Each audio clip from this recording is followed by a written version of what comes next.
Είναι από τις πρώτες που συναντήσαμε όταν είχαμε έρθει τότε επί Πατριάρχου Παρθενίου.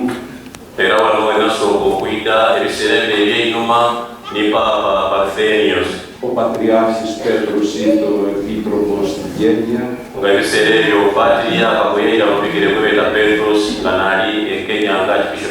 Η Καμπάλα ήταν ο γέροντάς μας ο Θεόδωρος.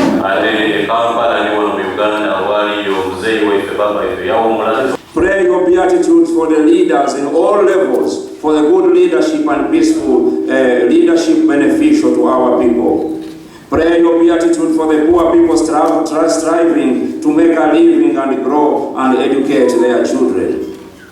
Pray your beatitude for the parents that they may be guided and guarded in the Spirit of God, that they may be children of God who are the future of our community.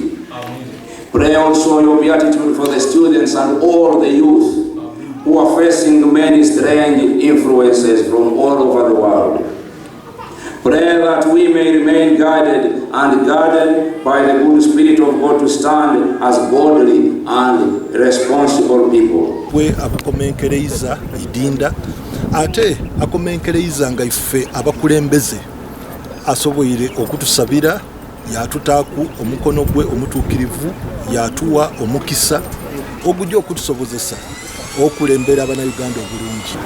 Era mbasaba baaniriza emikisa Paapa gyatulekedde mu myoyo gyabwe. Ate nga wano we tuli neebaza kyabazinga waffe engeri gyatuwaddemu akaaganya okwaniza Paapa waffe. Kulu ekifo ky'omutukuvu Makko omuwandiisi w'Evangelio era nga kuba mukisa munene okukyalirako. Tuli basanyufu ngera bwe yayogedde nga amaliriza okukyala kwe nti amaliririza wano mu Eastern Uganda mukisa gw'amaanyi okuba ntusigaza omukisa gwa wano mu Jjinja. Ensi yaabwe yeeraze olwobatuwa mubaka mu Parliament nitukwasaganya bulungi ate ne Bishop atukyazizza Bishop ate tusanze nga akwatagana bulungi n'abakulembeze n'ab'ekitundu ne poliisi ne bonna. Sebo tweyanziza nnyo tweyanzege ate nammwe Fourth Estate mwebale nnyo ffe tugamba nti katutambulire wamu katunonye development. Okukyala kwa Paapa kutegeeza ki wano mu Uganda? Kabonero kakulu nnyo kubanga Paapa ajja okulyowa emyoyo n'okutukwatako naddala mu kiseera ng'eggwanga lyolekera akalulu akajja ng'okutwetoloola ensi zirimu kibuyaga mungi azze okugumya emitima gyaffe ate naye tatambuddiddeawo azze ne development agenda yatuwadde amalwaliro n'ebirala bigenda okugenderako kati tumusiima. Kubanga Uganda ye yatandika okusika obuminsane bwa Orthodox Church.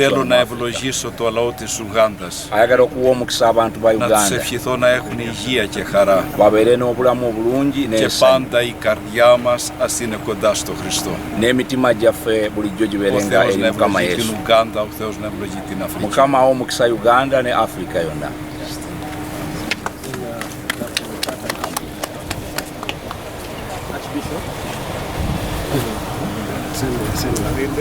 Get it.